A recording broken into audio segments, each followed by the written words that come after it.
আমার কলেজের শিক্ষার্থীরা তোমাদেরকে স্বাগত জানাচ্ছি আমার নতুন আরেকটি ভিডিওতে। আজ আমি যে বিষয়টি নিয়ে আলোচনা করব সেটি হচ্ছে যে এডমিশনের সময় দেখা যায় যে আমার অনেক শিক্ষার্থীর প্রচুর ঘুম আসে। মানে পড়তে বসলে ঘুম, খেতে বসলে ঘুম, সব সময় ঘুম, ঘুম আর ঘুম, ঘুম ছাড়া কোনো কথা নাই। মানে পরীক্ষা আসলে এডমিশনের পড়াশোনা পড়ার সময় খালি ঘুম আসে, খালি ঘুম আর ঘুম আর ঘুম। এই ঘুমটা বাবা বাদ দিতে হবে। এডমিশনের সময় এই ঘুমটাকে তোমার শত্রু মনে করতে হবে। যে ঘুমটাকে শত্রু মনে করবে, ঘুমকে হারাম করে পড়াশোনা করবে, সেই সফল। ঠিক আছে?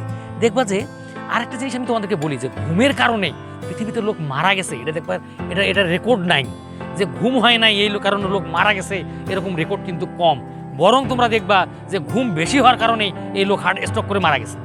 কাজেই তোমার এই অ্যাডমিশনের সময় তোমরা ঘুমটাকে একটু হারাম করতে হবে। ঠিক আছে? ঘুমটাকে যে হারাম করতে পারবে তার জন্য অ্যাডমিশনে বিভিন্ন বিশ্ববিদ্যালয়ে চান্স পাওয়া তত সহজ। কারণ ঘুম হারাম মানে কি? তুমি পড়াশোনায় ব্যস্ত। ঠিক আছে?